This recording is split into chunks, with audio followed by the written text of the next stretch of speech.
Hello বন্ধুরা, তো কেমন আছো তোমরা? জুন মাসের আজকে 2 তারিখ মঙ্গলবার, আবারও বার হয়ে পড়েছি এক নতুন যাত্রায়।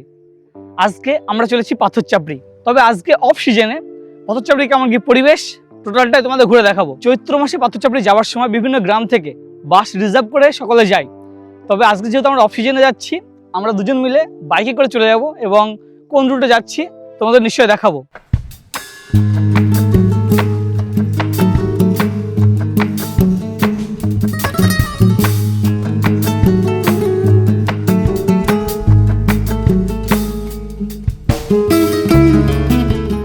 সকাল 7টার সময় ধুবুলিয়া থেকে যাত্রা শুরু করে 26 কিলোমিটার এসে কাটোয়া মোড় এবং কাটোয়া মোড় থেকে 17.5 কিলোমিটার এসে এই কাটোয়া ঘাট। ঘড়িতে এখন সময় সকাল 8:20 আমরা এসে পৌঁছে গেলাম কাটোয়া ঘাট। এবার এই যে গঙ্গা, এটি পার করে আমরা যাবো কাটোয়া। কাটোয়া ঘাটে বিভিন্ন রকম পরিষেবার নৌকা বা লঞ্চ আছে। এপাশে দেখতে পাচ্ছ অনেকে হেঁটে যাচ্ছে, সেদিকে লঞ্চ আছে, সেটা হচ্ছে শুধুমাত্র লোক নিয়ে যাবে। তবে আমাদের সাথে যেহেতু বাইক আছে, আমরা এপাশে যে নৌকা আসছে সে নৌকায় করে ওপারে যাব। আমরা যারা পাথরচাপড়ি কাটাপাশে যাওয়ার প্ল্যান করছো, ধুবুলিয়া থেকে তোমাদের কাটোয়া ঘাটের বাস ধরে চলে আসতে হবে কাটোয়া ঘাট। এখান থেকে নদী পার করে সে পাশে কাটোয়া। এই দেখো, এ পাশে যে লঞ্চ দেখছো সে সমস্ত লঞ্চ খালি লোকের জন্য, এবং এ পাশে এ হচ্ছে বাইক, মোটর সাইকেল ইত্যাদির জন্য নৌকা। আর যখন পার হয়েছিলাম তখন কিন্তু এরকম নৌকা চারিদিকে ঘেরা ছিল না। এখন দেখতে পাচ্ছি ঘেরা আছে এবং লেখা আছে ম্যাক্সিমাম 80 জন। নদিয়া এবং বর্ধমানের মধ্যে অত্যন্ত গুরুত্বপূর্ণ ফেরিঘাট হচ্ছে এই কাটোয়া বল্লভপাড়া ফেরিঘাট। তোমরা যারা 4 চাকা নিয়ে আসার প্ল্যান করছো, তোমরা 4 চাকা নিয়ে চলে আসতে পারো, কারণ কাটোয়া মোড় থেকে কাটোয়া ঘাটের রাস্তা এখন খুব সুন্দর, খুব ভালো, এবং এই ঘাট দিয়ে তোমরা 4 চাকাও পার করতে পারবে। তো আমাদের পাড়াপাড়ে এই ঘাটে নিল 13 টাকা।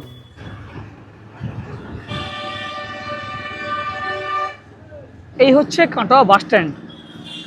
এই কাটোয়াতে বাস স্ট্যান্ড এবং স্টেশন হচ্ছে ডান হাতে, একই জায়গাতে। তো তোমরা যারা শেয়ার বাসে আসবে, তোমরা যারা কাটা বাসে যাবে মনে করছো, কাটোয়া থেকে তোমরা শিউরির বাস পেয়ে যাবে। কাটোয়া ঘাট থেকে স্টেশন কিন্তু বেশ অনেকটা, তাই তোমরা টোটো পেয়ে যাবে আসার জন্য। তো আমরা যেহেতু বাইকে যাচ্ছি, আমরা তো বিন্দাস চলেছি, আমরা স্টেশনের গা দিয়ে আগে চলেছি শিউরির দিকে। কাটোয়া থেকে আমরা পৌঁছে গেলাম সিপাহীদিঘি মোড়। এই সিপাহীদিঘি মোড় থেকে আমরা ডান দিকে যাব। এখান থেকে শিউরির ডিস্টেন্স হচ্ছে 77 কিলোমিটার। আমরা এখন পার করছি কাশিরাম দাস সেতু।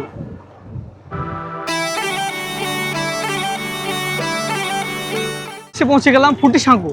এদিক থেকে ডান দিকে গেলে মোড়গ্রাম, রামপুরহাট হয়ে এদিকে বর্ধমান, আমরা সোজা যাচ্ছি শিউরি।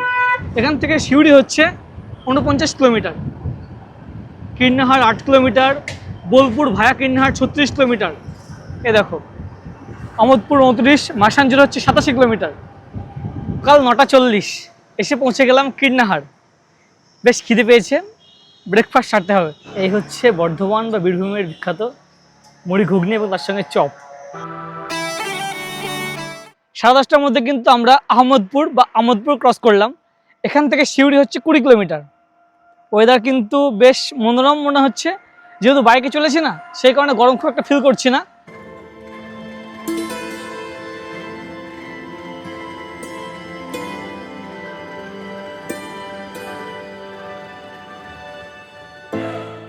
এই দেখো, আমরা এসে পৌঁছে গেছি শিউরি। ডান হাতে এই হচ্ছে নেতাজি সুভাষচন্দ্র বাস টার্মিনাস শিউরি। এখান থেকে তোমরা কৃষ্ণনগরের দিকের বা বিভিন্ন চত্বরের বাস পেয়ে যাবে, এবং এমনকি এখান থেকেই তোমরা পাথরচাপড়ি যাওয়ার জন্য বাস পেয়ে যাবে। কোন ফাঁকা মাঠের মধ্যে দিয়ে আসছিলাম, তাই মনে হচ্ছিল গরম নেই, তবে যেই শহরে প্রবেশ করলাম গরম আছে, বেশ গরম আছে। এই দেখো পাথরচাপড়ির ফটক। এখান থেকে পাথরচাপড়ি প্রায় 10 কিলোমিটার এবং শিউরি বাস স্ট্যান্ড থেকে পাথরচাপড়ি প্রায় 11 কিলোমিটার।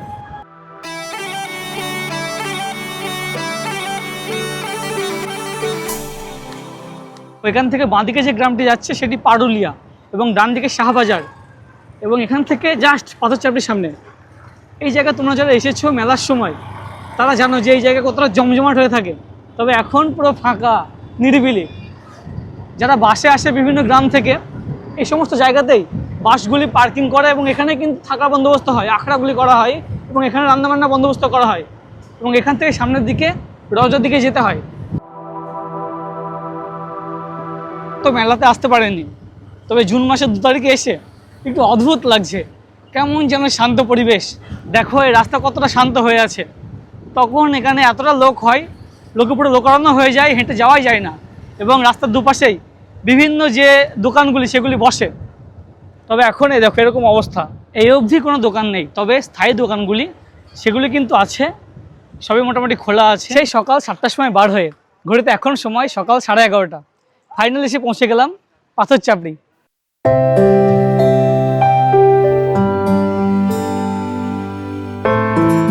মাজার শরীফ বা দরগা শরীফের এই যে ফটকটি দেখছো, এটি প্রধান ফটক। এবং সেখান থেকে আসার পরে বাম দিকে আছে শাহে জামে মসজিদ। এদিকে মূল ফটক দিয়ে এলাম এবং আসার পরে দরগা শরীফের ভিতরেই এপাশে আছে অজুখানা, এখানে অজু করা যায়। এবং পিছন দিকে আছে পানীয় জলের বন্দোবস্ত। কাল থেকে যেহেতু জার্নি করে এসেছি, তাই এসে ড্রেস চেঞ্জ করে নিলাম। গরম আছে, নিচে যে মোজাইক করা আছে তেতে গেছে পুরো। পুরুলিয়া থেকে যাত্রা শুরু করে আমরা যে পথে এলাম, এই পথে আমরা টোটাল 140 কিলোমিটার অতিক্রম করে এলাম। তোমরা যারা 4 চাকা নিয়ে আসার প্ল্যান করছো, এই পথে আসতে পারো, রাস্তা কিন্তু খুব ভালো।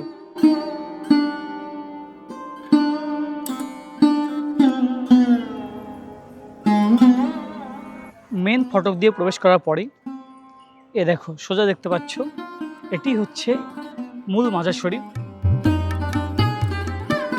এবারে তোমাদের ঘুরে দেখাবো এই পাথর চাপড়ির মূল প্রাণকেন্দ্রে বিরাজমান হজরত দাতা মেহবুব শাহ আলী রহমতুল্লাহ আলাই না যে মাজার শরীফ, সেটি আমার পিছন দিকে। চলো নিয়ে যাই ভিতরের দিকে।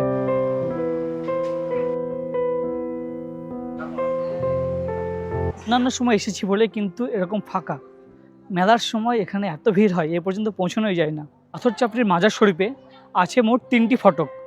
প্রধান ফটক দিয়ে আমি প্রবেশ করেছি, এপাশে দেখতে পাচ্ছ এটি 2য় নম্বর ফটক এবং এপাশে 3য় নম্বর ফটক।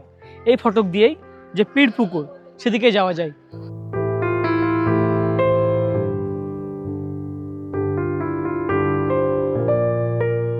এই পাথর চাপড়ি পরিচিত দাতা বাবার নামে। দাতা বাবার আসল নাম দাতা মেহবুব শাহ ওয়ালি রহমতুল্লাহ আলাই। অ্যাকচুয়ালি দাতা মানে তো যিনি দান করেন। একজন বিখ্যাত সুফি সাধক ছিলেন এই দাতা বাবা, এবং তিনি ছাই ভস্য সেগুলি দিতেন এবং লোকজনের মধ্যে বিশ্বাস, সে ছাই মেখে অনেকের মারাত্মক ব্যাধি সেগুলি কিন্তু সেরে গেছে, মানে রোগের নিরাময় হয়েছে। এবং তারপর থেকে পরপর লোকজনের বিশ্বাস হয়ে গেছে যে এখানে আসলে নাকি রোগের নিরাময় হয়, অনেকে এখানে এসে অনেক উপকার পেয়েছে। সেই থেকে এই জায়গার বিশ্বাস। অ্যাকচুয়ালি এই জায়গাকে বলা চলে হিন্দু মুসলিম উভয় সম্প্রদায়ের সম্প্রীতির জায়গা। এখানে শুধু মুসলিম আসে এমন না, মুসলিম হিন্দু যে উপকার পেয়েছে বা যে উপকারের কথা শুনেছে তারা কিন্তু ছুটে আসে। চৈত্র মাস কেন, চৈত্র মাসের 10 তারিখ দাদা বাবা তিনি ইন্তেকাল করেন এবং তেনার কবরের উপর যে মাজার শরীফ, ওই 10 তারিখে কেন্দ্র করে কিন্তু এখানে প্রতি বছরে চৈত্র মাসে 1 মাস ধরে মেলা হয়। তবে আমি এসেছি অফ সিজনে, এই টাইমে ভিড়ভাড় খুব একটা নেই। এই টাইমে আসার একটা ব্যাপার যে তোমাদের দেখানোর চেষ্টা যে অন্য সময় আসলে এই পাথর চাপড়ির পরিবেশ কেমন হয়। এই অফ সিজনে শুধু যে আমরা এসেছি তা না, অনেকে এসেছে, সেরকম দাদারা এসেছে। কোথা থেকে এসছো দাদা তোমরা? হাওড়া রানীহাটি। রানীহাটি থেকে এসেছো, মানে ফ্যামিলি নিয়ে নাকি বন্ধু বান্ধব? আচ্ছা, মানে ট্রেনে নাকি ইয়েতে? না, গাড়িতে সরাসরি 4 চাকায় নিয়ে এসছো? হ্যাঁ, জিয়ারত করতে এসেছিলাম, জিয়ারত হয়ে গেছে, আবার সন্ধ্যের দিকে আসবো, প্রচন্ড গরম। সে তো গরম তো, বাড়িতে হোটেলে একটু রেস্ট নেবো, ফের সন্ধ্যের দিকে আচ্ছা আচ্ছা। মেলার সময় যে অস্থায়ী দোকানগুলি বসে সেগুলি কিন্তু এখন নেই, তবে যেগুলি স্থায়ী দোকান সেগুলি সবই খোলা আছে। বিভিন্ন জিনিসপত্র তোমরা এখান থেকে পেয়ে যাবে। এই দেখো নকুল দানা, চাদর ইত্যাদি জিনিসপত্র সব এখানে আছে। পিছনে যে ফটক দেখতে পাচ্ছ এটি হচ্ছে পাথর চাপড়ির লঙ্গরখানার গেট। এই লঙ্গরখানা কিন্তু সারা বছর খাবার দেওয়া হয়, তবে নির্দিষ্ট সময় আছে। জোহরের নামাজের আগে আগে দেওয়া হচ্ছিল, এখন জোহরের আজান দিল, সেই কারণে কিন্তু মোটামুটি ফটক বন্ধ করেছে। আবার নামাজ শেষ হওয়ার পরে ফটক খুলবে। এখানে বলতে কোথায়, কোন গ্রাম? এই ঠান্ডায় কিন্তু এটাই দরকার, বরফ।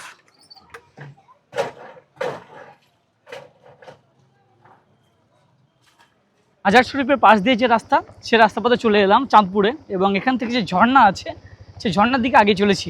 অ্যাকচুয়ালি পাথর চাপড়ির এই সমস্ত চত্বর হচ্ছে জঙ্গল চত্বর, সবুজ গ্রিনারিও, এই সমস্ত চত্বরে খুব ভালো লাগে। চাঁদপুর জঙ্গলের মাঝে এই হচ্ছে দাতা বাবার সেই পবিত্র ঝর্ণা।